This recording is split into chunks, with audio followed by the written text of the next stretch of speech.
Okay, today's date is January the 22nd, 2009, and we're at the Central Arkansas Library System in Little Rock doing an interview for the Arkansas Korean War Project at the Butler Center for Arkansas Studies. I'm Donald G. McMillan. I was from Pine Bluff when I went into the Army. Okay. I went in as an ROTC graduate and was inducted at Fort Benning, Georgia. Okay. Well, let me back up a little bit and ask you a little bit about when were you born, Don? When and where? In Little Rock, Arkansas. Okay. January 18th, 1927. So you just had a birthday a couple days ago. Sure did. So did I. And who are your parents? Eugene F. McMillan and Catherine May Moorhead McMillan. All right. So what did your dad do for a living? He worked for the mobile gasoline distribution company. Okay. In Pine Bluff, and we had also lived in Stuttgart and Harrison and Little Rock. You moved around a little bit. Yeah, we did. Yeah. So where did you spend most of your time growing up, or was it just kind of all over the place? Well, it was all over because we were like 3 years at Harrison, 3 years at Stuttgart, and then I entered 7th grade at Pine Bluff. So that's really, I guess, where I spent most of my time, Pine Bluff, and that's a real formative time. Sure.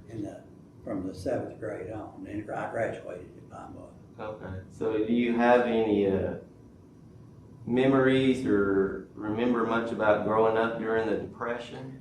Yeah, I have quite a few, but that was at Harrison, and Harrison was, I'd say, completely different from Stuttgart or Pine Bluff or any of those.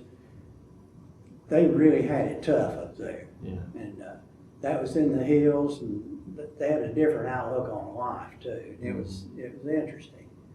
But I remember my dad would come home with a bushel of apples that he got for 50 cents or something like that. And we were in good shape because he had a job, and so he had some money. Right. And he didn't need much to make it back then. Yeah. And that's what I remember about it most. It was tough times, but not really on us. Right. Well.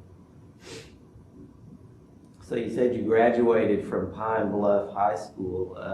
What did you do after that? I went in the Army. Okay. I had two tours. All right. I was drafted out of high school, or not out of high school. I finished school, and I was drafted, and I went into the Army and went to Fort Chaffee, and they assigned me because I was a typist. I had taken typing in school. They sent me to Camp Fannin, Texas. This was probably the best Army service I ever performed. And I was a member of a separation center. This was in October of 45. The war was just over. Right. And they had all these men coming from everywhere to be discharged. Right. And they set up this separation center down there in Tyler, Texas. And that's what we did. And we had to learn our job, how to do it. And I ended up typing on a graphotype machine. You know what that is? I don't think it is. You know what a dog tag looks like. This is a machine that types on that now. Okay. But it wasn't dog tags. We were typing plates to process their papers that they had. And they had, you can imagine the Army had a lot of papers. And so I felt like I was really contributing something to the war effort because I was helping get these guys out of the Army. And it was an interesting thing. I'll elaborate a little bit. They set this up in between two railroad tracks. And there are two big warehouses on either side of the railroad. And the train would come in and they'd empty off at one end, and they start processing at this side of this end, and they came down. We were about the third station, and they'd come down here and process all the way down, and then when they got up to the other end, they got out. And that took 3 days. Wow. And they were discharging, we were doing 1,000 a day at our peak. And there'd be about 100, and we figured out, I don't know how many hours. Every hour on the hour, they'd discharge them. And there's a place where we got our coffee, which was right across the field from where they came out. And we'd look at our watches, and when the time got, they'd come flying out there waving their discharges. Yeah, some happy guys there. Yeah, and I said a train, they had a train terminal in the camp, so they didn't have far, they could walk 2 blocks and get on the train. Right. But that was really a gratifying experience of mine to be put in a position like that. I bet. Because after I left there, I became a GI, and I marched and did all the things that they do. Right. So where did you end up once you finished up there in Tyler, Texas? I went to Camp Robinson and took basic training. Okay. By the way, I had not taken basic training. Really? They sent you on without basic training? That shows what kind of priority we had. Wow. And so I got on the train. I got a 3-day pass a month. We had to work every day. That's one of the drawbacks. But for doing that, we got it all together. We'd get a 3-day pass every month. We got them too. And I could catch a train at Tyler inside the camp. It'd take me to Pine Bluff without changing trains. Wow, that was pretty good. It took about 5 hours or something like that. And so that compensated me a great deal. Sure. So anyway, you say what happened. I went back to Fort Chaffee and was reassigned to Camp Robinson to take basic training. Well, I was going to tell you about the train I got on. I got on this train and I was talking to all these guys that had just been discharged, and because that's what was on there. And of course, I looked about 15, and they jeered at me a little bit because I was in uniform. Said, "What do you do?" I said, "Well, show me your papers." And they'd show me their papers, and I had gotten to where we had a little problem. If somebody made a mistake, then we tried to lay the blame, like we would do. Sure. And so what I did, I coded my pages. I put a mark on it wasn't supposed to be there. So that you but I knew it was mine. Right. So I say, show me your papers. So they'd show me, some of them would show them, and I'd look for my mark. And I said, see this? I said, I typed this. And that impressed them pretty good. I bet it did. Well, they found out I did something. Right. Besides hanging around. Yeah. So anyway, back to Chaffee and back to Robinson. And then I was assigned to Camp Carson, Colorado for the 2nd Infantry Division. And I was out there, got out there in the spring and spent the summer. Good place to spend the summer, Colorado Springs. And so that would be 46? 46. Okay. And I listened to Walter Winchell. You know who that is?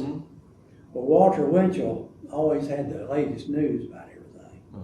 And I was listening to him one Sunday night, I believe Sunday night. And he announced that all draftees would be discharged before the first of the year. And this was like in I can't remember. It's sometime middle of the year. Summer wasn't. I say summer wasn't over. Yeah, it was too, because we had a snowstorm before I got out. And of course, we were all jumping for joy. Sure. Because usually what he said was official, and he was. Right.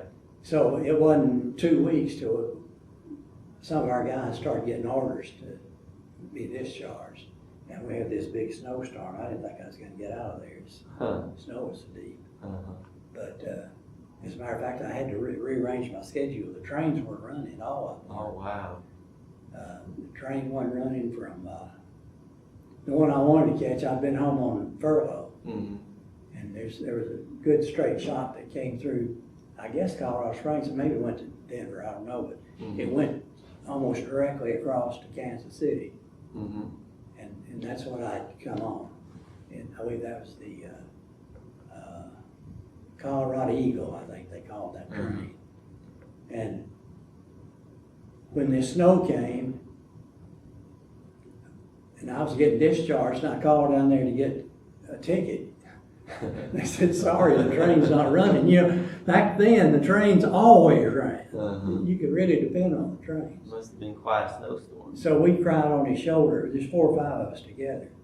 And we cried on the ticket master's shoulder, and he said, well, I said, I got another deal for you. He said, you can go to, the train is running to Amarillo. That's almost due south in Colorado. And we said, put us on it. And they said, he said, the one drawback is you'll have to have a reservation on the Rock Island Rocket. And that's one that came right straight into Little Rock. And so he worked that, and we got reservations, and so we got on that train. Oh, that's good. It's a milk train going down to Amarillo. It's real slow and snow and all that, but anyway, we got out of there. Oh, that's good. But that was a good experience. And interestingly, there's my platoon sergeant in Colorado was a good old guy, and he'd sit around and shoot the breeze with us and tell us about the Army and this and that. And of course, I lost track. When I got out, I was gone. When I went in back in the Army, I went to Fort Benning. I think I told you not, and sent me to Seattle. That's where I shipped out of. And Fort Lawton, Washington's where it is in Seattle. So I was wandering around on the street there one day and saw a familiar face, and it's that platoon sergeant. Wow. Unbelievable. That's neat. And of course I was a private then, and then at this time I was a lieutenant. So I went up and talked to him, and he said, what you doing, getting in the Army? I said, well, it's sort of an accident, sorry. And so he said, well, you be careful. He had just come back from Korea. He said, you be careful over there. He said, stay off those ridge lines. So everybody told everybody to keep them from getting shot. So I thought that was a real interesting interlude. That is the way that kind of worked out. So you said that let me back up. What did you do once you got discharged out of the Army this first time, which I guess was 46? Went to school. Went to school. Where did you go to school at? Louisiana Tech. Okay. For 2 years. And I enrolled in the fall or September of 47. And I was down there 2 years. And then my brother and I went together.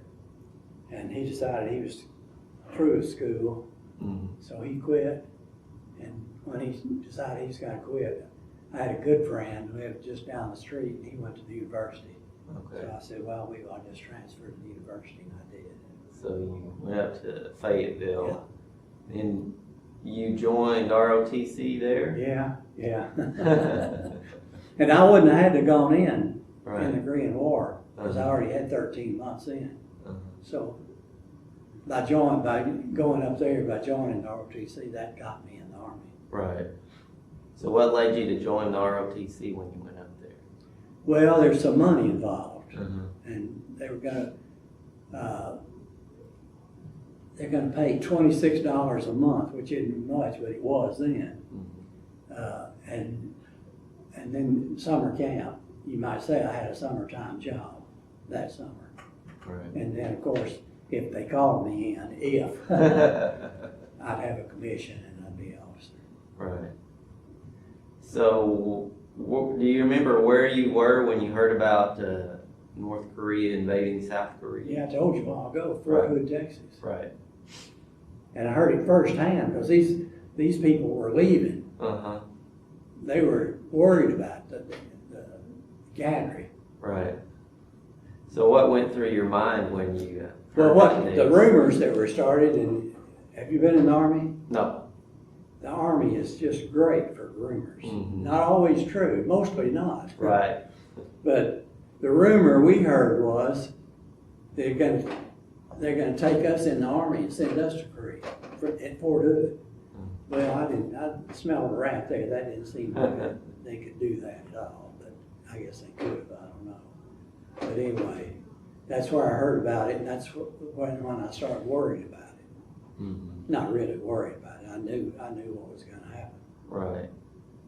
So after North Korea invaded South Korea, you were still at your summer camp. I guess you went back to school up in Fayetteville? Yeah. So, did you follow what was going on in the war? Sure. Very much? Sure. Yeah. This good friend I told you lived just down the street. Mm-hmm. He's got a worse story to tell than me.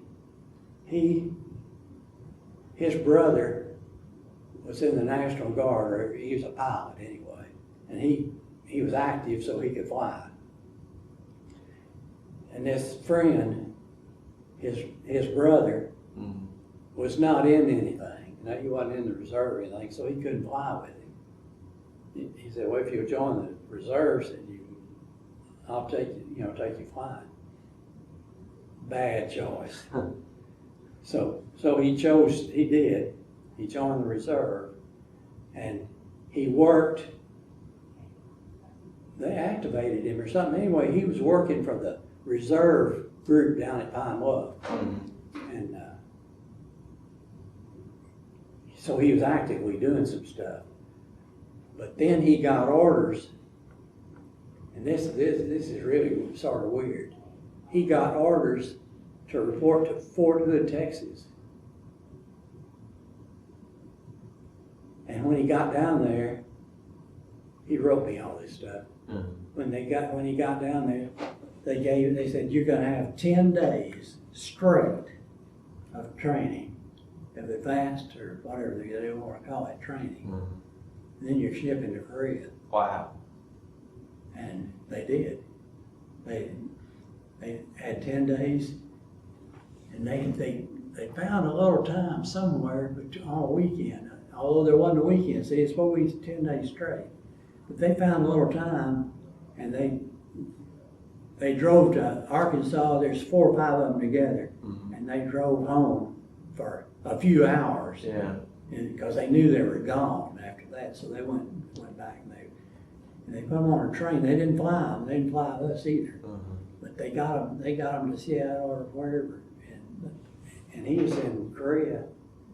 Let's see, this was probably September. War started in June, right? Right. September or October. I remember going back to school then, and he was gone. Mm-hmm. And I think he got to Korea in October. Of 1950? And it was rough. Oh yeah, it was real rough. The lines were moving up and down. He Mm-hmm. was all over Korea. Yeah. Didn't ever really know where he was, but he was all over. Wow. And so when he came home, I was on leave from Fort Benning. Mm-hmm. And he said, "I'll push you down some stairs if you want me to." I said, "We'll stop this," because he knew I had orders to go overseas. Uh-huh. And he said, we'll put a stop to that. And I said, "No, I don't much want to do it. I don't want to do it that way." No, right. So when did you end up in Fort Benning? In August, middle of August. Okay. I graduated in June and got my orders in July, and I was over there in August the 15th. Okay. Was that 1951? 51. 51. Okay.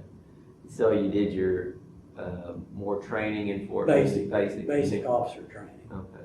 And then we got out of there the first part of December, but we had to leave had to be in Seattle the 15th of January, 16th. And so the die was cast there. So again, this same group of us were together. In fact, I have some pictures of us on the ship. And we flew out together. And that became sort of a experience too. Because dumb me, I hadn't flown anywhere. This is early in the flying years. And so I made reservations, I thought, to go to Seattle, and it's through Denver. And we got to Denver, and we went into the ticket guy, and he said, we want to catch the flight to Seattle. And he said, no. I said, that one's booked. He said, it's booked solid. You can't get on that plane.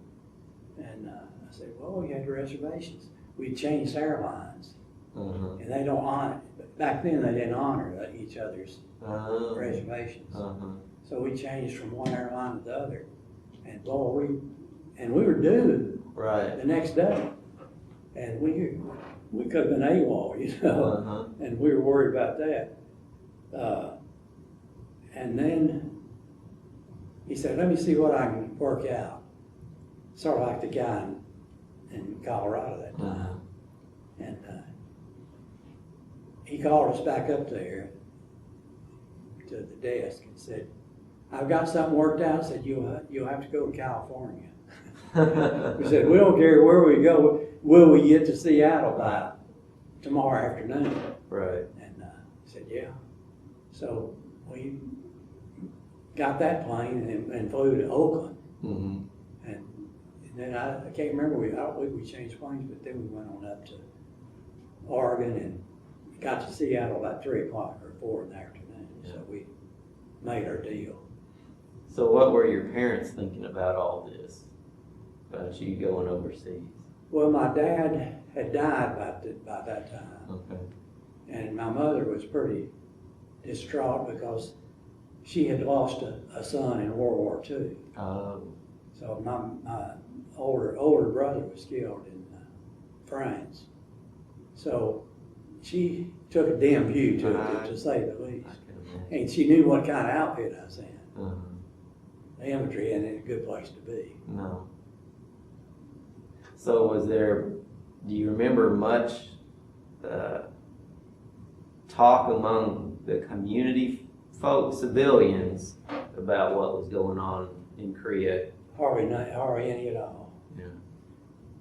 And that disturbed me a little bit because, of course, I lived through World War II when everything was aimed at the war. Right. Everything that anybody did almost had something to do with that. Or that had something to do with them. Sure. And when I got home and walked down the street and ran into some friends, they said, where you been? That's not good. So they didn't know and probably didn't care. Right. So once you got to Seattle, where did you go from there? Yokohama. Okay. Did you fly or did you take a ship? Ship. Seasick all the way. Terrible. That wouldn't be a good trip. No. But nobody is, I don't think anybody was flying at that time. I guess they didn't have that set up. But everybody was going by ship and coming home by ship. Right. And I came home by ship. You remember how long it took you to get over there? 17 days. 17 long days. Long days. Sick days. Bet you were glad to see solid ground. Sure was. I thought I was going to have to take out citizenship. So what did you do once you got into Japan? Well, we landed at Yokohama. And Yokohama, if you don't know the territory, is right next to Tokyo. All that stuff is there. Yokosuka and a bunch of those places. And somewhere in that mess was Camp Drake, Japan. That's where we all went. That's the reassignment center. So we went there, and we were there about 3 days, and we were assigned divisions in Japan because we were doing more training. Right. Now, they also assigned people to Korea too, but fortunately they didn't have us mixed up with them. And Right. so I was assigned to the 1st Infantry, 1st Cavalry Division, and it was located on Hokkaido, Japan, the northern island, way up there in the snow. Right. And that was an interesting tour. When was that, roughly, do you remember? That was in 50, let me think, these years overlap there a little bit. Yeah. In early 52. Okay. Because I got on the ship. We left port the 24th of January. Okay. It took us 17 days, about the 11th, I think, of February when we got there. Right. Yeah. Right. So what, you did some more training while you were... Yeah, then we were assigned platoons. We were supposed to be in training with these platoons, but we didn't do much training. Well, I guess we learned how to deal with sergeants and the men, but it wasn't any real training the way I would see it. We marched a lot. Oh, and we learned to use snowshoes and skis because there's a lot of snow up there. Right. And it was real cold too. Yeah. But that didn't perturb us too much. We learned how to deal with that. Well, it seems like with what was going on in Korea that they'd have some pretty intensive training for you over there. You'd think that. Yeah. Huh. And that goes all the way up. I'll get to that in a minute when I get there. But it was an interesting time because I got to learn something about Japan because that's an interesting place. Yeah. But it's like they threw a saying out. You know what a saying is? We thought that they might forget some of us, when we was in Japan. They threw that saying out and they got every one of us. When we got on the train, and at different stops, more of them would get on because there were units on Hokkaido, and then in northern Honshu there's some more infantry divisions. And when we get to those stops, more of our buddies would get on. Right. They'd say, they got you too. Yeah, they got us all. Then we went back down to Camp Drake, and then we were reassigned to Korea. So then we were assigned only to a division, infantry division, and see, this was, I believe this was first part of August of 52. We're still in 52. Okay.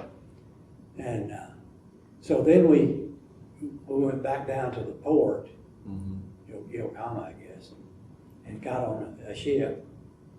And as I say, it was summertime, and it's real nice weather. Yeah. And so we caught the ship and went between the islands and went to Busan, which is just across the 400 or 500 miles over there. So we got off at Busan, and our first exposure to Korea. Right. It wasn't good either. Yeah, I guess you maybe had something you kind of imagined what Korea might be like before you got there. And when you got there, was it what you thought it would be, or was it worse, or maybe better?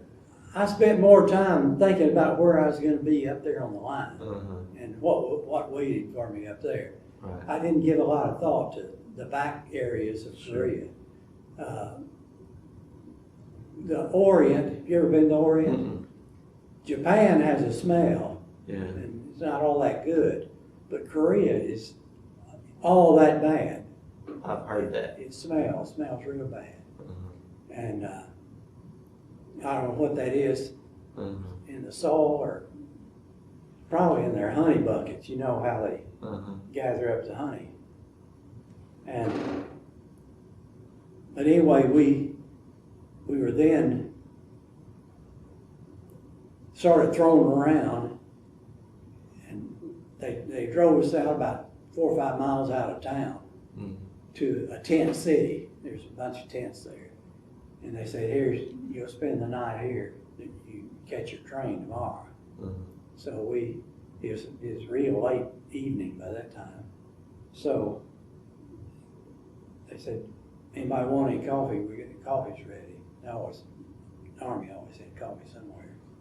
I said, "No, I don't want to wake up. I want to sleep." So I jumped into my cot or whatever it was and got a partial night's sleep. They woke us up pretty early.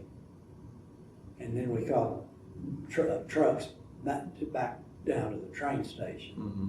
And then we caught this train that I likened to the 1890s. Sort of reminded me of one of these old Western movies with those old cars. And I think that's what they really were. It probably was. And they were just chair cars. And see, we had to go about, I think I had it figured out about 300 miles is where we were going, but that wasn't fast miles. That wasn't our kind of miles here, or not our railroad miles. And we stopped at every siding the engineer could find. And we'd wait there 20, 30, 40 minutes till a train came by. I guess he assumed there's one gonna come. So he just stopped and waited for it. Huh. Well, by the time we got 100 miles away from Busan, which was about Daegu, that's about halfway up the line, I think, we started seeing blown up bridges. Mm-hmm. So the war began to creep in on us. Sure. Because down in Busan, there wasn't no sign. See, they had that Busan perimeter, and I don't think they ever were captured. Busan wasn't. Mm-mm. No, I don't But think so. the rest of the country was. I think within 20 or 30 miles of Busan, Mm-hmm. they got that far. Right.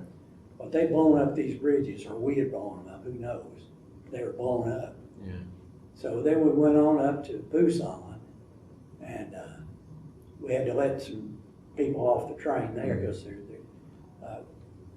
the line stretched from the way I understood it. I didn't troop it and see, but the line went all the way across Korea. Right. The fighting line. Mm-hmm. And so that was about 25 or 30 miles north of Busan. Okay. So we got to Busan, and these people got off. Then we had Is to that Busan or Daegu? Busan. Okay. That's the capital. That's the big one in town. Seoul. What? Capital of Korea? Busan. Yeah, it's Seoul, I think. Oh, I'm sorry. Yeah, Seoul. Yeah, You're okay. right. Busan is down south. Yeah, southeast Okay. corner. Yeah. Seoul is what I'm talking Okay. about. I should have known that, shouldn't I? That's all right. Anyway, we let these people off at Seoul, Mm-hmm.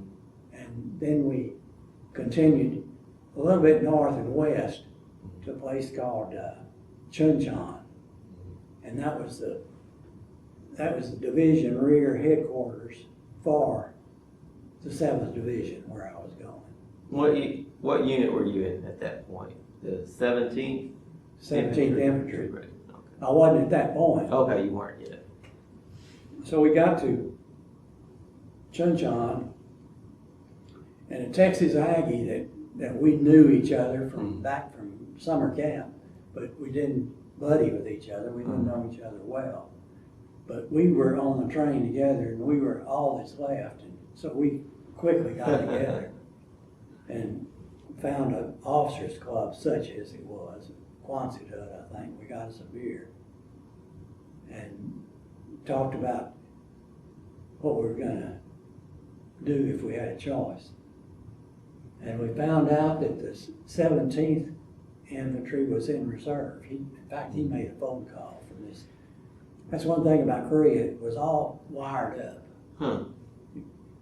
If you could see somebody using a phone, you could call anybody in Korea if they had a phone. Right. If you knew how to get through it. Wow. So anyway, he talked to the bartender, and the bartender told him how to do it. So he called this. He tried to call this unit, and they said, "Sorry, their switchboard's down. They're just gone in reserve." Huh. So he said, "Oh boy, that's good news. Uh-huh. If we have a choice." So we got up to division headquarters by truck. Oh, and they issued us some carbines with live ammo to fight off the Chinese or whoever might show up. So we got up there, and the general gave us a pep talk and rubbed his hands with glee, fresh meat. And then the G1, or the personnel man, took over. Said, "Does anybody have any preference about regiment?" And this Aggie and me raised our hand. He said, "What do you want?" We said, "The 17th." He said, "Done." So we got the one we wanted. Mm-hmm. So then things moved fast. Then they said, "Here's a chief. Go over to 17th Regiment." Mm-hmm. Well, they were expecting us apparently, because they said, "You're both assigned to the 2nd Battalion, so just keep going in the Jeep." So we kept going and got over to the 2nd Battalion. And so they gave us a pup tent for our quarters. Now, they just pulled off line, remember? Right. So they weren't used to being where they were. They were just out in some woods, you might say. Mm-hmm. And we were 3 or 4 miles behind the line. You could hear the artillery, but it wasn't dangerous. So we pitched our tent and got as good a night's sleep as you can in a pup tent. And so the next day, the guy came over and said, the major, that's the CEO of the battalion, said, "Major wants to talk to you, interview y'all separately." So get on hold there. And so the other one, he went. And he came back in about 10 minutes. He was all smiles. He said, "I got just what I wanted. I got a rifle company." Huh. And now he wants to see you. And I said, "Okay." So Now, what was your friend's name? The Aggie. Randy Holland. Randy Holland. Okay. Don't you know some Aggies? No, I was just curious what his name was. I know some Aggie jokes, but Well, anyway, he called me in and asked me what my training was and where I was from and some stuff, general stuff. And then he sort of looked off in the distance and said, "I don't know what I'm going to do with you." I said, "Oh, send me home." And he said, the battalion's full of officers, junior officers, and said, "I just don't have a place for you." He said, "There's one opening in H Company," but said, I never assign anybody new officer to the head weapons company." I said, "Well, okay." He said, "I'm going to assign you to H Company." And I breathed a sigh of relief, because that's better than being a rifle platoon leader. Mm-hmm. Not much, but a little bit.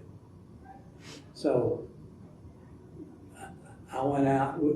I think we had the same Jeep, and the Jeep took him to his company. He got F Company, and I was right down the way.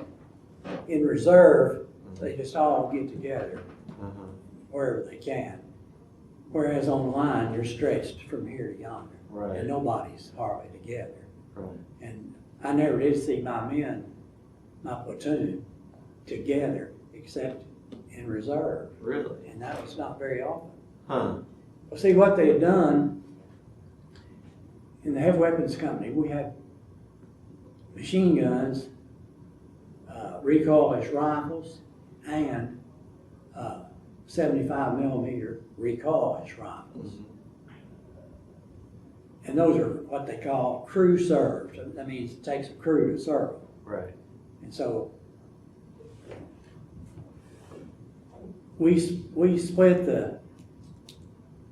when we went online, we split the machine guns between the 3 companies. Same with not the mortars, we had mortars too. The recoilless rifles among the 3 companies. And then the mortars always stayed together because they fire together at the request or at the order of the battalion commander. Because that's like a small artillery unit. Sure. There's 4 mortars. So he went to his company and I went to my company, and there was just one, the company commander and 2 officers. There's only 3 officers in the company. So I went in there, and the first officer I met said, "What are you going to do?" I said, "What do you mean?" He said, What platoon are you going to take?" I said, "I don't know." I said, "The battalion commander was a little bit hazy about that too, but here I am." So I hadn't met the commanding officer. He's the first lieutenant. So finally met him, and he asked me the same question: "What are you going to do?" I said, I don't know. I'm just here." I said, "Maybe the machine guns." Well, there was another first lieutenant there, and he had the machine guns. And he didn't much want to turn loose the machine guns, apparently. Right. So they made sort of a quick decision and made him executive officer, and gave me the machine guns. And we were in tents, and in reserve, it's a relaxed place in reserve because you're not in range of the enemy. Right. And so I relaxed, knowing that. Sure. But they were all pretty relaxed too, and it was an interesting time. I think I was there a week or 10 days in reserve before we went online, and then I found out about it. Yeah. So do you remember where you went online? First time you went online, where you went? Yeah. Where was that? Well, it's exactly as I can tell you. There's 2 little towns called Chorwan and Kumwa. And we were on the maps we had those 2 little towns. Now there wasn't any town there because they'd been blown up or whatever. Everybody killed, I guess. But anyway, it was still on the map, and we were about at Chorwan and Kumwa, somewhere right in that area. Right. No real location. And I assigned myself. I found out I had a little power, not much. But I had to decide where to put my headquarters. And a George Company officer had befriended me. And he was an ROTC from California, and we sort of hit it off in reserve. And what was his name? I'll think of it in a minute. Okay.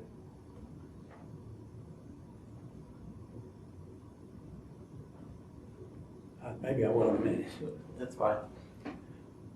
Because I don't want to forget his name. I always remember him. Henry Sarrail, Sarrail. Okay.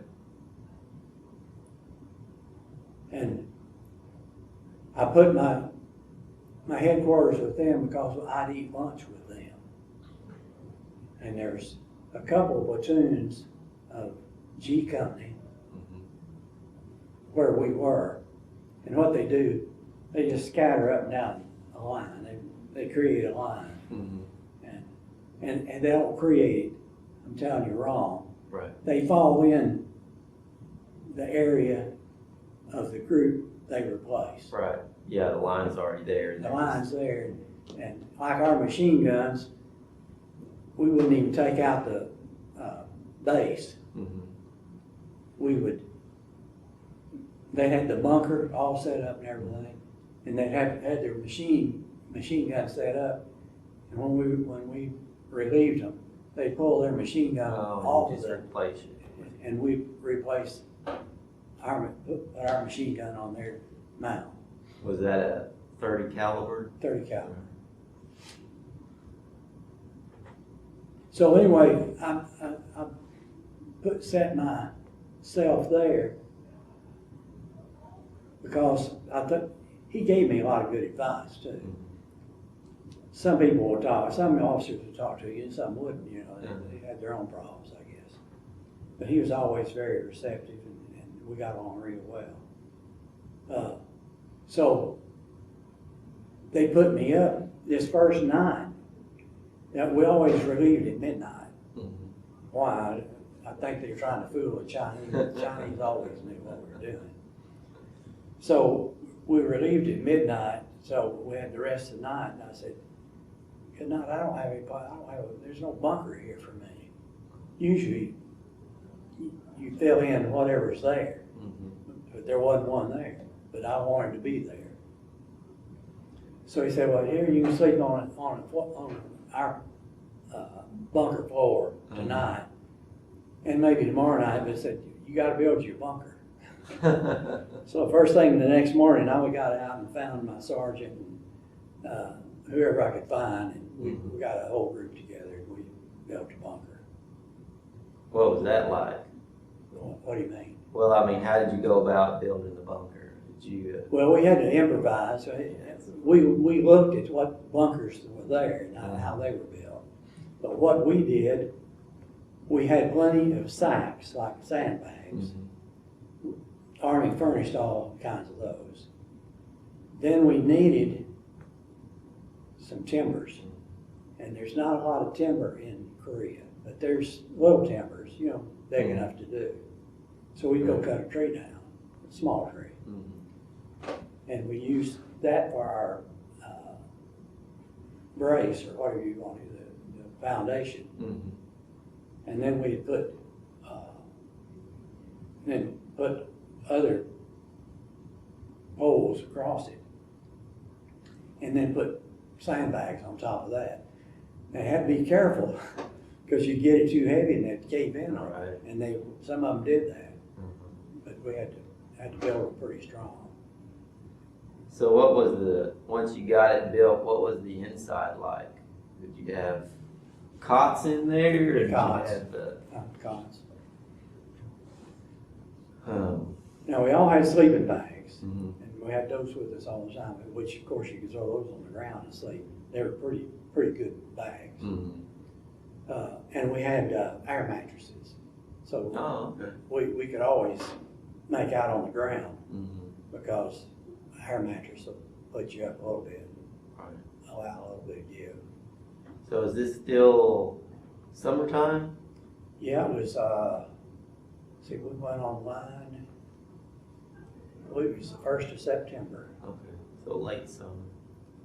But it was still pretty warm. Yeah. So, were there any trench works or anything around there, or was it just the bunkers? There weren't in this area, but now up on the other part of the line, that's what I have to call it. My problem was I had machine guns with all 3 companies. Well, all 3 companies were scattered along about a half a mile front. And so I had to go see about it. And so this Holland I told you about, the Aggie, he was with F Company, and he was up on a big hill. He was actually, and his platoon was. And looking straight across about 1,000 yards was the Chinese. Wow. And it's pretty close. Pretty close. and we could see him. He had set up, one day I went up there and he said, we got a 50 caliber machine gun set up in this bunker here. Do you want to look at it? And I said, yeah, sure. And they had a 20 power scope sitting beside it. And you could look across over there and you could see them running around every now and then. He said, you want to shoot at them? And I said, shoot at them. That's what we're here for. Right. So I shot a few times, and I must have knocked some dirt down on them. I'm sure it didn't hit anybody. But they started shooting probably a BAR is what I figured, one of our guns, straight in the air, and I could see the tracers. So they were answering, but they weren't shooting back, they were shooting up. That's interesting. So how long were you on the line? At that point? Well, we were there until, what did I say, the 1st of September. We were there till the 6th or actually it was the 8th of October. And on the 6th of October, at that spot, one of our liaison planes flew over going north. And he was pretty low. And when he got over the line, all hell broke loose. They were shooting at him, boy. I mean, they shot everything they had at him. And boy, he put it in a dive back over to our lines and got out of there. They didn't hit him. And so we knew something was up because we could hear other artillery down the line, not on us, but right down the line. And what they had done, we found out the next day. They had attacked 2 or 3 of our outposts. We had outposts here, there, and yonder. And they had attacked two or three of them and had taken one. And it was in the Charlie sector. So we always called it the Charlie outpost. So we got word about noon the next day that we were pulling off. We were going to go attack, take that hill back. Our whole battalion. So we made arrangements. We would take you up on that. We made arrangements right quick to move out, and we did. And we moved to an area an assembly area, I guess you'd call it. And it's in scrub brush. And then we got orders how we were going to proceed. And F Company was going to be first. F, then G and E, in that order. As much or as little as it take to take the hill. And and they were going to jump off at 4 in the morning. They'd leave our area at 4. They're supposed to be up there on the line, jumping off the line at 5, I think. You gotta wake the Chinese up. Oh, one thing I'd like to point out now, we never faced anybody but Chinese. Really? We No North Koreans? never saw any North Koreans, except something I'll tell you about later. We guarded North Korean prisoners at Koje Island. And that's my view of the North Koreans, but they were always Chinese. According to our intelligence, they were always Chinese out in front of us. So anyway, we hit the hill, and lots of firing, lots of artillery, lots of everything. And I didn't have anything to do, really. So the company commander and me were up where they all left from. It's a little saddle there in that hill. And the action was about 1,000 yards out in front of the line and around a little finger and a little hill out there in the valley. And not too little either. Do you remember the name of the hill? I know some of them had names, We and some always just had numbers. No, we just called it Charlie Outpost. That's the only thing I ever heard used. So I was there at the company commander, and these bodies were coming in and wounded, and that wasn't a good place to be. No. To see that, and up around noon, I think I ate some sea rations. I wasn't very hungry, but I ate some sea rations, and about 1 o'clock, I guess, the company commander came up and said, "Look, they're going to, Easy Company's going to take a group out, and I think you ought to take your machine guns out, a section of machine guns out." I wish I'd have asked him to do what, but I didn't. And so I just did what I was told. So I had to find out Easy Company was ahead of us. So I had to find Easy Company, and there was a sergeant. The way you did that, the officer usually led the group, and you had a sergeant at the tail end to make sure everybody made it. If you see what I mean. So I was leading our group. I think we had 15 men, 15 or 20 in our section. And so I found the sergeant I was going to latch onto, and I found him, and I said, "Holler, when you leave, I'll be with you." And he did, and I did, and we went on. We went out about, I guess it was 150 yards. And then we could see where the action was. We were behind a little, from where we were back there at the line, there was an outcropping of trees and a little hill between us and the hill. And so we got down there about 100 or 150 yards, and then we could see where it was. And we could see where the artillery is coming in. They never quit the artillery. And what they were doing, I think they were sniping with an artillery piece. Now they knew the hill because they'd owned it a few times. They knew where everything was. And I think they were shooting at the top of that hill to try to barely graze it. And if anybody was standing up, they hit them. Wow. And then intermittently they'd shoot a machine gun across there too. And then on top of everything else, and this was the worst part, they were shooting mortars. Now, I don't know whether you're familiar with mortars. Mortars go sort of straight up and straight down. Right. There's no getting away from them. Yeah. So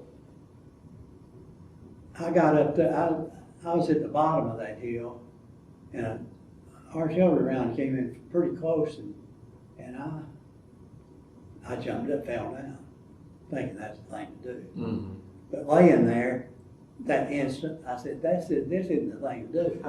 We're waiting on him to find our range. Now the men jumped, they did what I did. So I said, let's go. And I said, wait, we're not stopping until we get to the top of the hill. And we did. And we kept, anyway, we got there on top of that hill, and nobody was giving us any instructions. I was attached, my opinion was, I was attached to the platoon leader of E Company. And he was running around up there on top of the hill trying to stay low. Right. There was a trench there, but it wasn't what I call a good trench. It was about like that. That's not a very deep trench. But you can get down pretty low in it. Yeah. So this mortar guy was determined, and I had always up to then heard that you can't hear a mortar come in. You can too. And the bigger the mortar, the bigger the sound. And I was laying there, wish I was somewhere else. And this mortar came in, and it was really making a lot of noise. And it hit and blew up. I would say, I'm guessing because I didn't get up and look for obvious reasons. I would guess maybe 15 feet from me, Mm-hmm. which was That's too pretty close. And I thought, well, maybe he'll quit or something. Well, in a minute, here came another one, and it was louder. And I figured closer. And boy, I just sweated that one out. And it hit and clunked. It was a dud. Oh, wow. And I said, I'm gonna look and see where that thing hit. But I thought, no, I don't think I will. Either bullets were still flying by. So I forgot that idea. Mm-hmm. And then I wondered how long we were going to stay there, because the Chinese do their best fighting apparently at night. Mm-hmm. And Perfect. the day was getting old. Uh-huh.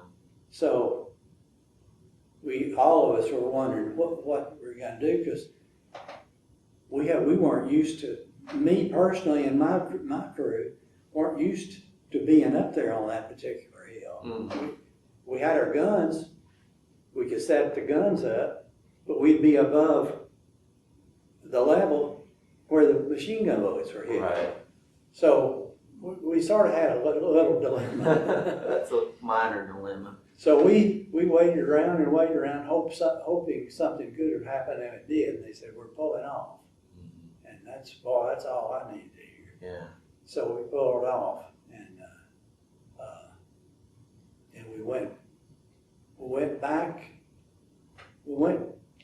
That's a long story in itself, and I'm not going to tell it. It's not worth it. But we went to another area. Mm-hmm. These are by orders now. And we went, the action, Triangle Hill was going on at the time, and we ended up there before long. And it's back this way, and here's where we were, and we went this way. Huh. And we set up in a valley behind a little hill. It's a little bitty hill. And I say set up, all our trucks, H Company had 17 trucks, I think. Mm-hmm. And we had all these trucks, but the whole company was behind this little hill. Huh. And they didn't tell us what we were doing there. They said, figure out a way to sleep tonight and eat some sea rations if you're hungry, and we'll talk about it tomorrow. Well, so then somebody said, I believe there's a tank back there, a tank or a self-propelled gun. Uh-huh. And the officers, we had taken over a little cave that we'd found in the side of that hill. Mm-hmm. And that's where we were going to sleep. But this little hill went up about another 15 feet.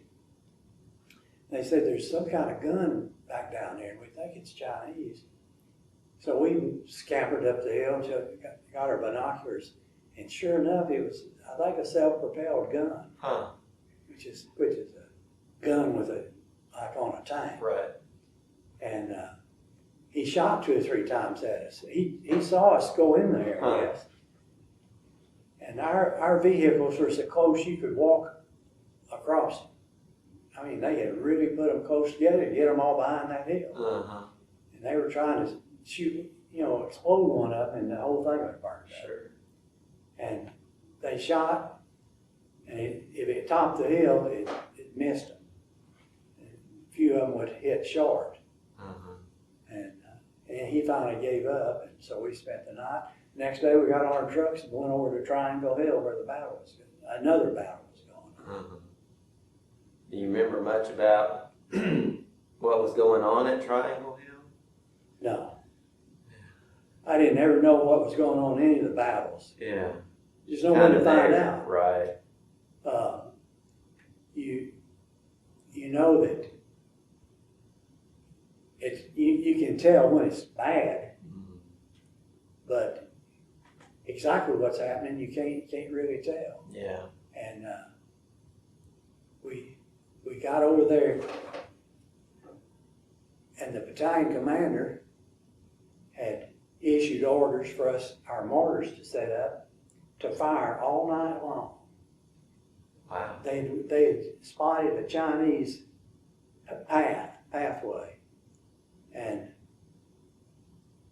they had laid on a whole truckload, I guess, of shells. They probably had needed 2 truckloads. Because, boy, they fired, they were as fast as they could go, they fired them. And I just thought they'd burn them up. I started to say, I was wondering about that. And at the same area, you know, they didn't change their sights or anything. They were just putting them. What they were doing, they claimed they were making a steel Basically wall. like a wall, yeah, Steel so wall. they couldn't get past it. Yeah. And so that's what we did at Triangle, and that's what we were wrapped up doing. And in cases like that where it's pretty fluid, I had my Jeep and my Jeep trailer, and I had my cot and air mattress, and had sea rations, so I was set wherever I was. Right. And I just put my cot out beside my Jeep and put on my air mattress and had it.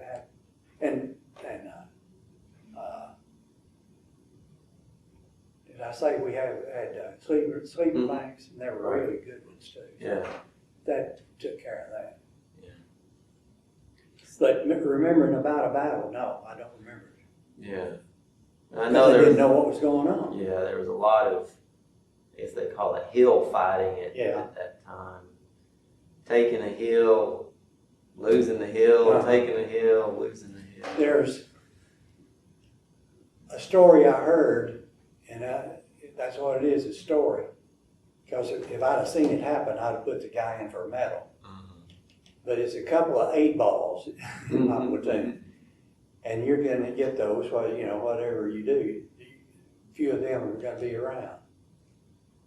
And they weren't particularly good soldiers or anything.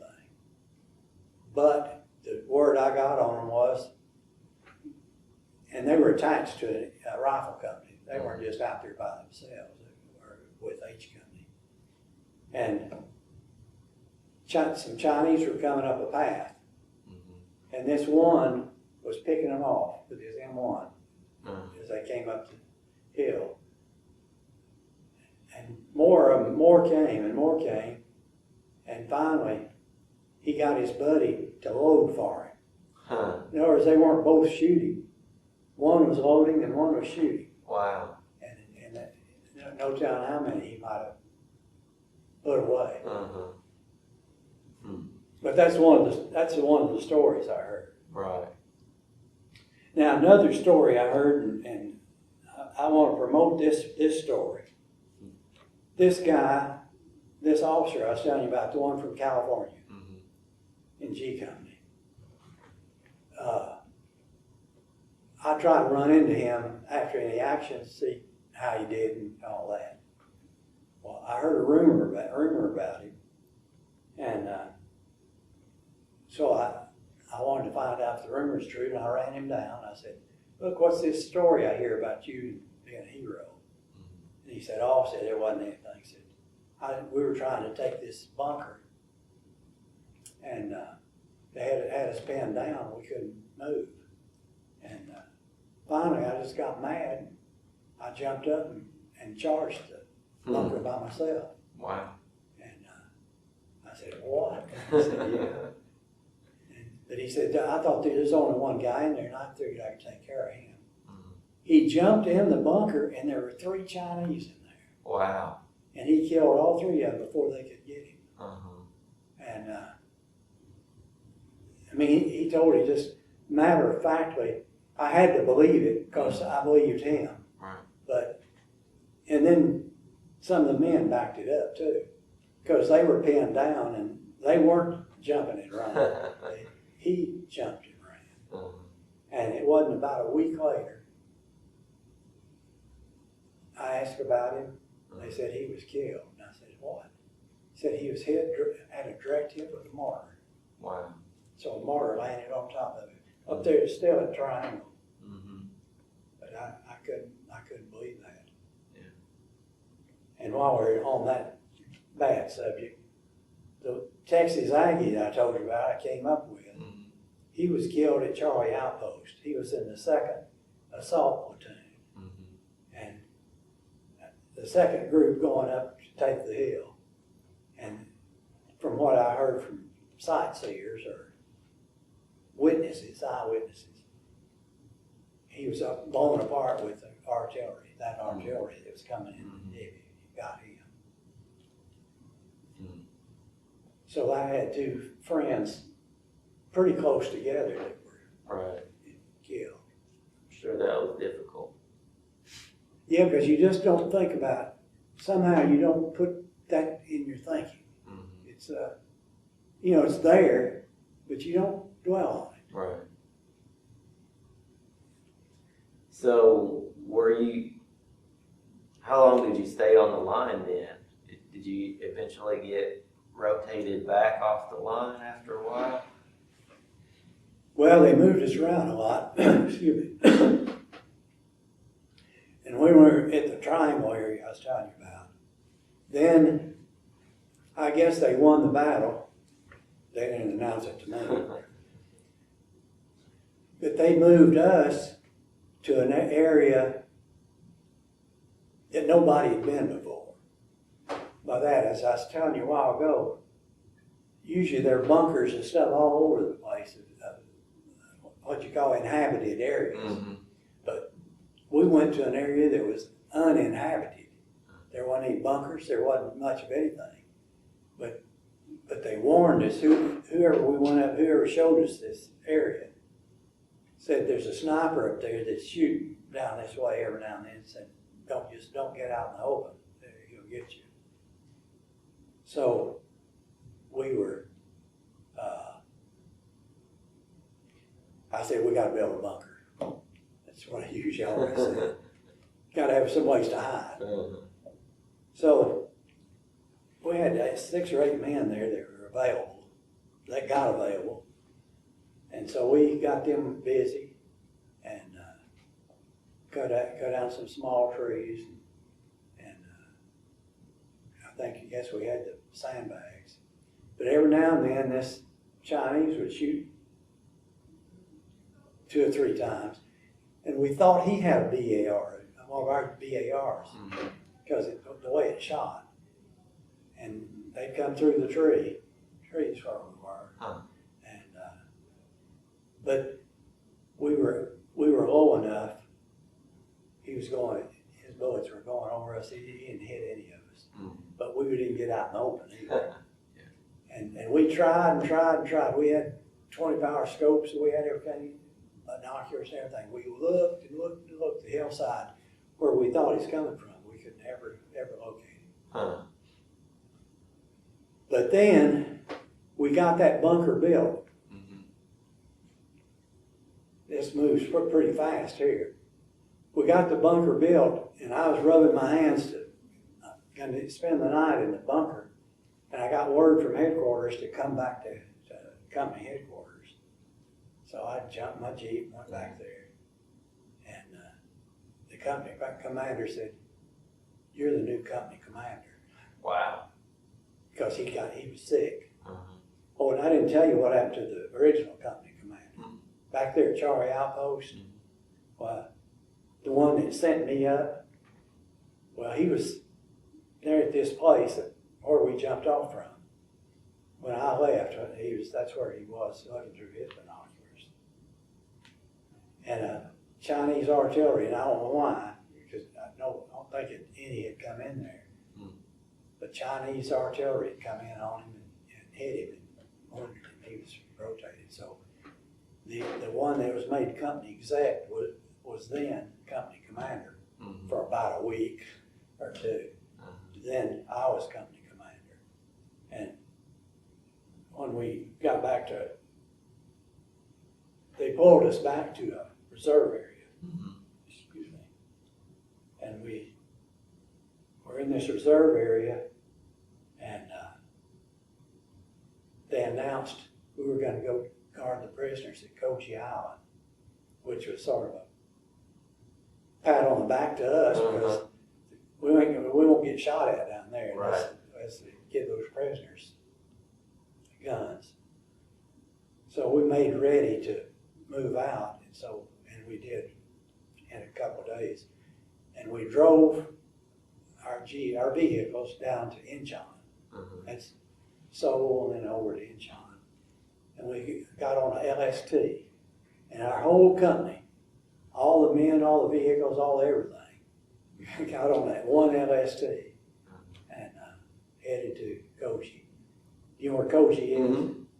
And so we went down and around into Koje. You remember roughly when that was? Yeah, that was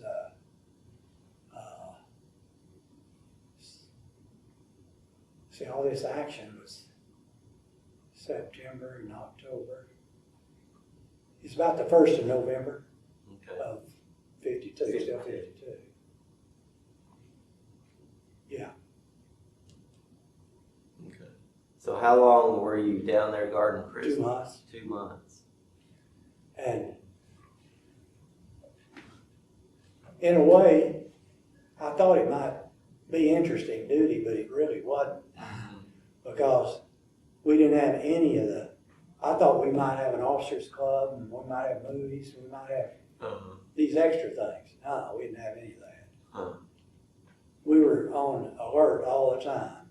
See, the North Koreans had broken out a year or two before and Right. captured the Camp Commandant. I remember reading about that. And so we did some practicing on how we'd set up our machine guns, because they were going to get mowed down if they had fooled with us. And we thought that was the reason behind sending an infantry regiment down there. Because an infantry regiment won't fool around with it. Right. You know, if they want to break out, they can break out to the gun. You know, Yeah. they need machine guns in them. So, but we didn't have any trouble. We had a little individual trouble. See, we had North Korean soldiers. In fact, I'd say one of my best men was a North Korean sergeant. Huh. I mean, not North Korean, South South Korean. Korean. And he was really a good soldier. And he was married, I guess, to a Korean, but she was in Japan. And he didn't know whether he'd ever get to go to Japan. See, they cut that travel off between Koreans and Japanese. And whether it's open yet or not, I don't know. Yeah. But he was really worried about what was going to happen to him after the war. But anyway, I'm not sure it was him or another one, but we had them clean up our mess hall, prisoners. And they did some other stuff, straighten up the area and stack rocks, make a rock, sort of rock garden. Did a lot of that. They wanted us to check prisoners out, but we could only check 25, no fewer than 25. Well, 25 men is a whole bunch of people to keep busy doing anything. Right. Unless you set up for it. So anyway, they were, 2 or 3 of them were hunkered down in the mess hall. That's what they did. You know, hunker down. And they could do that all day long. That's Chinese and Koreans, I guess. And I happened to be in there at the time, and this South Korean was standing around there, and they were talking to each other in Korean. Of course, I didn't have a clue. And finally, this South Korean walked over and kicked. He was hunkered down now, kicked him right in the face. Wow. Sent him sprawling. I said, "Why'd you do that?" And he said something I didn't like. I thought, yeah, I bet. So we didn't have any real trouble. We had a few little things like that, but no real trouble. So that reminds me, did you ever, any of your time while you were over in Korea, did you ever have any interaction with any of the other Allied troops? Yes, Ethiopians. Okay. The Ethiopians and Colombians both had a battalion, and they were both assigned to the 7th Division. Oh, okay. So a lot of times when we were relieved, it'd be the Colombians, or if we were relieving, we'd be relieving the Colombians or Ethiopians. And I got to visit with the Ethiopians a bit, and their officers could all speak English. Huh. And they were real high type people. They were very interesting. And they said when they got back home, and the way they did that, they had a battalion there. A battalion would come from Ethiopia and relieve them. They'd go get on that ship and go back to Ethiopia, which is an interesting way to do it, but makes sense. But they said when they got back, they would be the honor guard of Haile Selassie. Huh. And wasn't he still the emperor at that time? Yeah, I think something like that. And they were looking forward to being the honor guard. Wow. And some of the sergeants could speak English, but all the officers could speak in good English. That reminds me of another thing. I guess by that point in the war, your unit was probably integrated to some degree. Slightly, yeah. How did that work? I know it was kind of a new deal, and well, it didn't work out too well, I didn't think. The one or two instances I can think of, I was disappointed. I've forgotten how many we had in the company, but we were getting ready to jump out, attack something. I can't remember which one it was, but I was up on a little hill and I could look down, and the litter jeep went by, and this black soldier was in the litter jeep. I thought, is he already wounded? He was going on sick call. And we were starting an attack. Yeah, that was convenient. Yeah. So that didn't sit too well with me. Now, I was disappointed in a little bit different way. We had a couple of real sharp blacks in the company.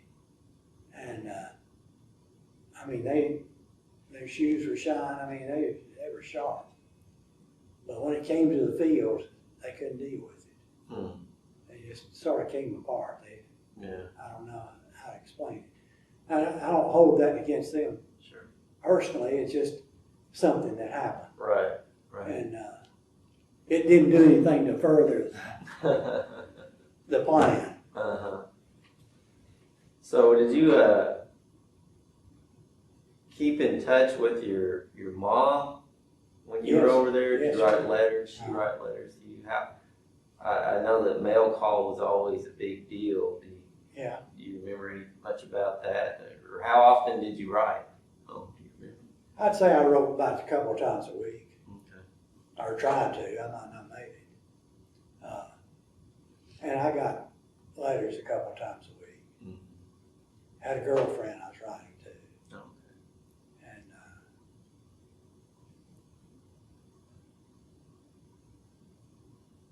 but the mail came through pretty good. That's good.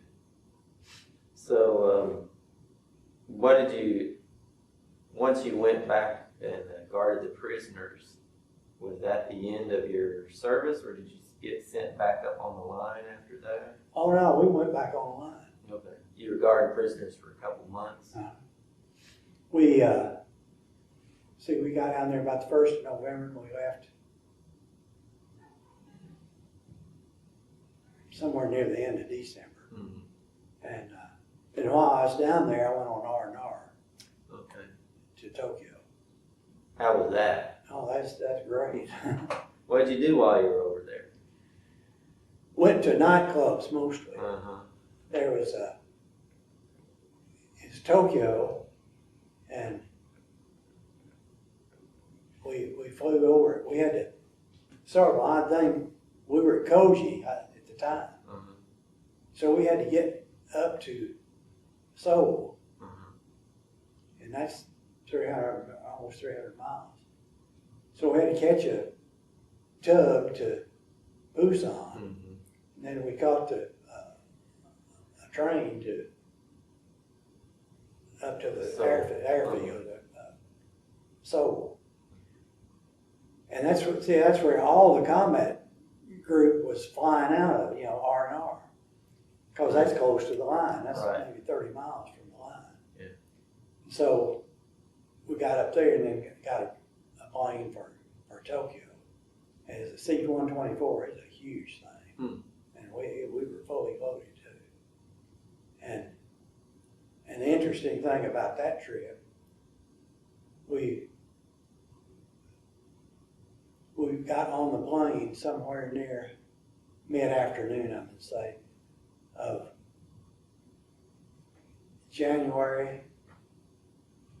December 31st, New Year's Eve. Uh-huh. And their ruling was, if the plane arrived, if you got off the plane, the day you got off the plane was the first day of your R&R. Uh-huh. Well, we landed and it was about 10 o'clock at night. Nobody made a move. I mean, no sound was made. We just sat there patiently, quietly. Boy, when midnight came, away we went. Wow, that's pretty good. Because then they didn't start counting till we were off. But there was an American nightclub in Tokyo. Mm-hmm. And how long it had been open, nobody knew, or I didn't know. And we'd go there about every night. And it was real nice. Did you eat pretty good? Expensive. Huh? So did you eat pretty good while you're there? Very good, very good. And so how long did you say that lasted? 5 days. 5 days. And then what happened after that? I guess you're shipped back to... Well, we flew back to Seoul, Mm-hmm. because that's the best we could do. So we got with the air controller, or whoever, the dispatcher. So we need to go to Busan. He said, well, there's a plane leaving here in 30 minutes. There's room for you on it. So there were 3 or 4, maybe 5 of us, I don't know. Anyway, we got on the plane and we took off and we circled it. It's dark by then. We circled this field. The lights were on. It's an airfield, of course. And we circled it 3 or 4 times. And I wondered what was going on with it. The crew was running up and down the aisles. And finally, we heard some mention about, what is it? What's the fluid that, not brake fluid, but Steering fluid? hydraulic fluid. Hydraulic fluid, yeah. They said their hydraulic fluid was out. We said, well, what's that got to do with anything? They said, well, it does the flaps, the brakes, the wheels. It does. Pretty important stuff. It does pretty much everything. Uh-huh. So we circled the field again a couple of times. I guess he got up his nerve. And so it was a new fighter base. Mm-hmm. And they said they had a 14,000-foot runway, which is pretty big.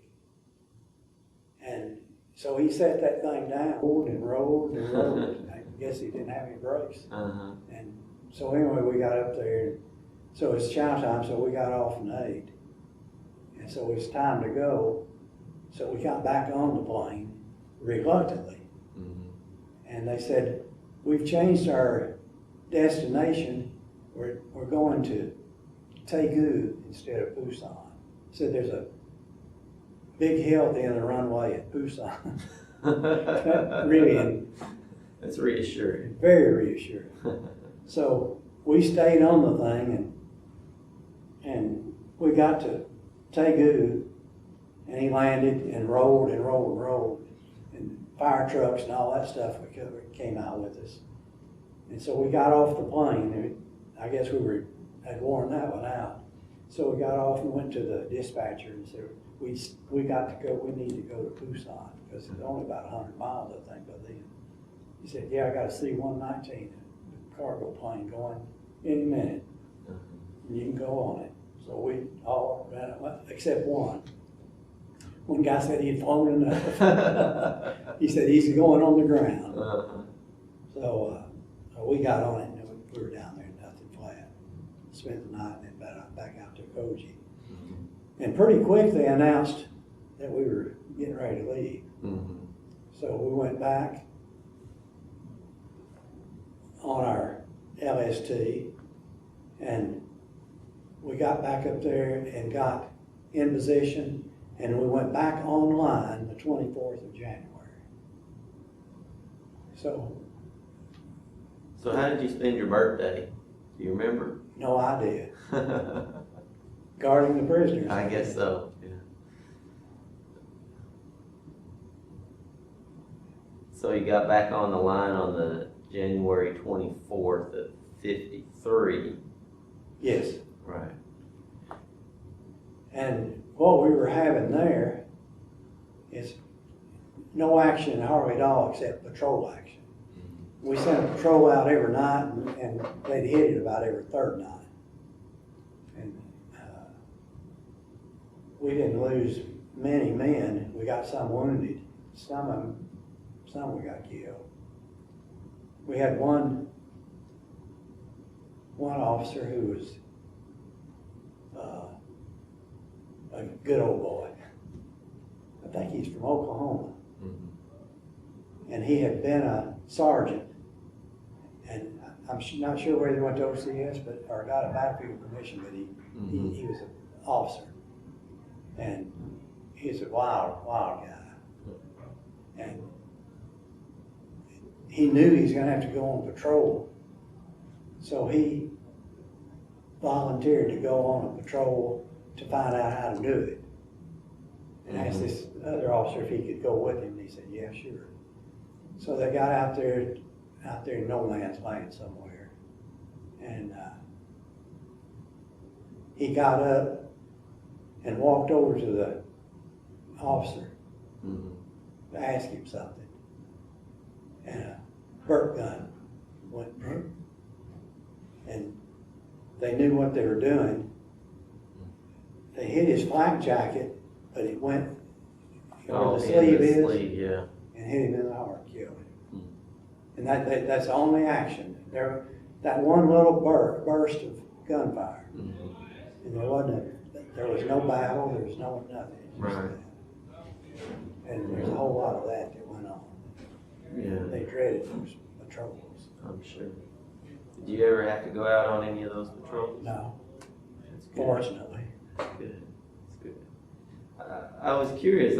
I know you probably didn't while you were up on the line, but did you ever have any interaction with Korean civilians, or were they pretty much all gone by that? No, they were all gone, and they had a strict, and I believe it, they had a strict civilian line, what they called it. And no civilians were allowed north of that line. Oh, I see. And that was way back, maybe 20 miles. And I think they had people patrolling. But I never saw a civilian up there. Okay. Well, that makes sense, because they wouldn't know which side they were on, Yeah, I guess exactly. you'd say. So it's better to keep them back safe. So I know there was a lot of, I guess you could say, talk going on about the peace talks, armistice and all that kind of stuff.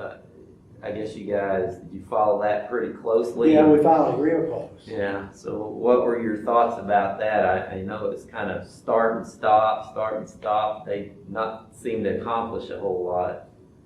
Well, it's really discouraging to even give it much thought, because nothing seemed to come of it. They'd meet, and I want this, and I want that, and I don't want to do this, and I don't want to do that. But that's all it was. It seemed to be just talk, and what we were doing was not talk. Right, exactly. So, how would you describe the morale of your unit during that time? Was it? I thought it was excellent. I never quite figured it out as to why. But I was in the Army, I told you the first time. And in basic training, if you don't get anywhere else, you get in basic training. it's sort of the attitude that we, the powers, are better than you, the not powers, and we're gonna remind you of it all the time. Right. And when I got to Japan and got to my platoon, it was beginning, they had just come from Korea, but they were beginning to get that attitude. I noticed that. I didn't notice it so much till I got to Korea and saw how they acted. Yeah. But they were real fine gentlemen. That's the only way I can put it. Because they were not, like if I told them to build a bunker, they say how big and how quick and where. Right. And they didn't complain. I couldn't get over that. I think I was complaining more than they were. And a bunch of them were drafted, remember? Right. And so I'd say they had excellent morale. They were always up to doing anything. So how did you guys feel about being over there in the first place? Do you think that you should have been over there, or? I felt like it was a necessary evil because I didn't really I couldn't see the end of the road as to what would happen if Korea was taken over by the communists, but I didn't think it'd be good. Right. So I thought, well, maybe it's worth it. And I never resolved that completely in my mind. Sure. Because the truth be known, I felt like it was just a game, and I didn't like it. Because, and I'll explain it this way. The Chinese were sitting over there, and we're sitting over here. And it's almost like, to me now, I'm looking at this from a different angle, or an angle. It's almost like they got together and said, okay, we'll send out a patrol, and you send out a patrol. But let's don't get too carried away. Let's don't have a big war here. And we never did have a big war. Yeah. Not while I was there. Right. Except maybe you say these hillside things was a pretty big war. It was for the people who got hurt, killed. But it's almost like they had an agreement. And I didn't like the idea of that. I've been thinking about that all these years. And I still think that's true. Because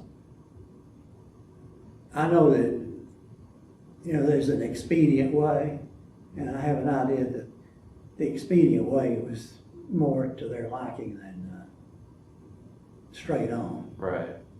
Yeah, they just didn't want to escalate things, but they didn't want to go away either. So with that proviso, that's the way I'll answer that. Because I didn't think it was right.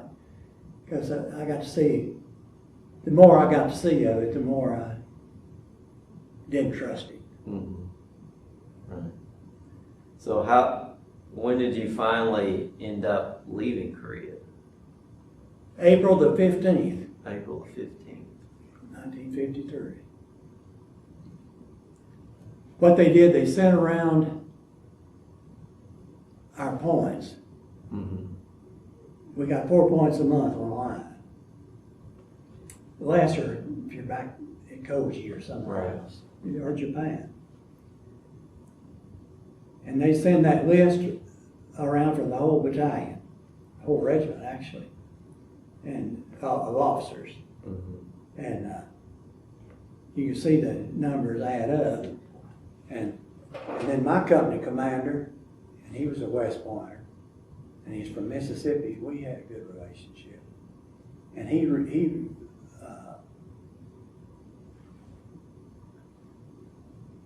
got relieved, I think it was about January. We hadn't been back from Koje long, about maybe a month. Then he rotated, and then they made me company commander again. And for lack of, didn't have anybody else. So But at that time, I knew I was close to being a high point officer in the regiment. And, excuse me, and we were staying on line. That was the flying element. If you move back, you'd lose a point. Right. But if you stayed on line, those 4 kept adding up. So when I got to 32, I knew I was on the edge, because in 1 month. So they started making preparations. In fact, they replaced me with a captain. And I coasted the last couple of weeks. I didn't do much of anything. We were in a blocking position. That's not reserve. You get 4 points, but it's not way back yonder somewhere. Blocking position means you're in a position, so if the Chinese break through a likely spot, you'll be there to block them. Right. So we were in blocking position, and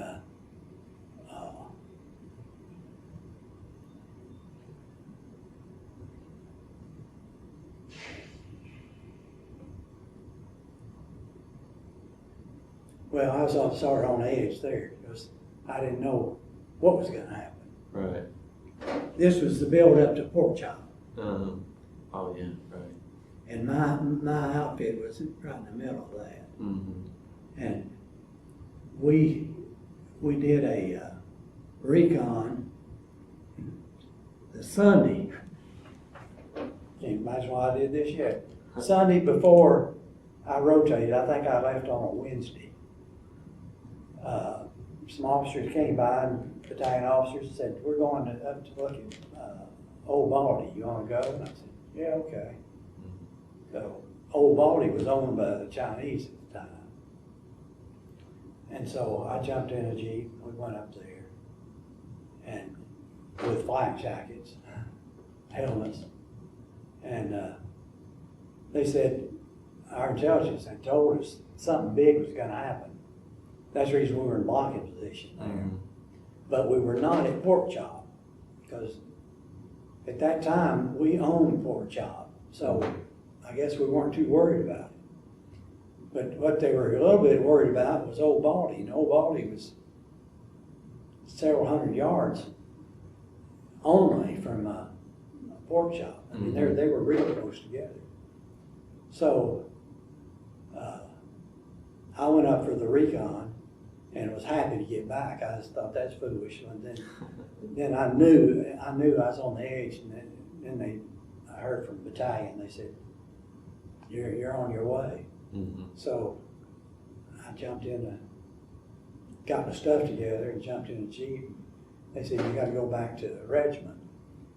I went back to the regiment. They cleared me pretty quick. And then I got on that same train that I came to Chuncheon on, and went back to Incheon. And we had to wait there. I ran into some old buddies from ROTC there. They were ahead of me. What they do, they send the ship in, and it'd take what they could take, and they'd leave. And they went to Sasebo, Japan. I never quite figured all this out, but they did, and we did. But anyway, I ran into him when he was getting ready to board the ship. I got off the other. I hadn't got on one yet. I ran into him at the beer joint. That's where it was. So he was telling me about that he was next on the list. So he left. So then my ship came in, and we got to Sasebo, and I ran into him, and he was getting on the ship I was getting off of. Finally got straight. And he told me where some jive joints were at Sasebo. And so I was really on my way then. I was reading that trip across the ocean. Was I was it? seasick. Didn't get sick. That's good.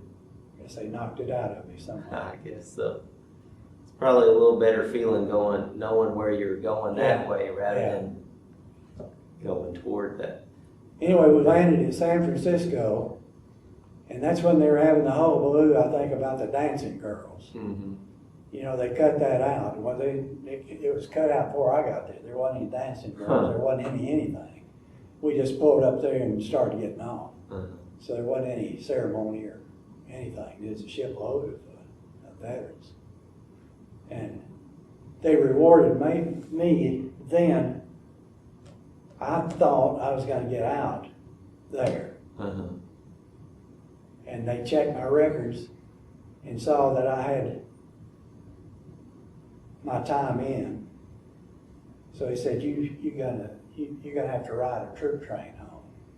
Huh. I said, huh? He said, yeah, you gotta go to Camp Stoneman. This is about 40 miles out there. So I got on the bus and we went to Camp Stoneman. I found out from where my free buddies were. They were released right there. Huh. Because they were staying in the Army at least another few months. And they were released to their next duty station. Mm-hmm. And they could get there the best way and whenever they wanted to get there. Right. Within reason. So I went out to Stoneman and they said, you gotta be here at 8 o'clock the next morning to find what troop train you're gonna be on. So then they said, then you are free till 8 o'clock. So I took off for San Francisco and found my buddies, surprisingly, at a bar, no doubt. And we had a big time. And I got back out there at 3:30 in the morning. Barry could find my barracks. All those barracks are alive. Uh-huh. So I got my troop train the next day, and away we went to Camp Crowder, Missouri. And when I got rid of my men, I was responsible. I was the troop train commander. Oh, okay. When I got rid of them, I was free. So I'd already called my folks from Salt Lake, Uh-huh. asked them to pick me up, and they did. And I was done. Right. So, did you get any kind of reaction once you got back to Arkansas from people about? What I told you already, they said, Right. where you been? Right, exactly. No, they didn't know. Nobody knew. Yeah. Hmm. So what did you do once you got out of the Army? Well, I didn't do anything for about a month or two. Uh-huh. I forgot. And then I got a job in Pine Bluff. Okay. And so you've just worked since then and different jobs? Yeah. I transferred to, I got a job with, I got transferred. I was working for AP&L. Mm-hmm. And I got transferred up here to their advertising department. I majored in journalism, so I had that going on me. Okay. And then I got up here and found a job with Agricultural Extension Service as an editor. And so I was with them a number of years. All right. Well, that sounds good. Well, we really appreciate you taking the time today to speak with us about your Korean War service, and we're just delighted to have you in. Thanks so much.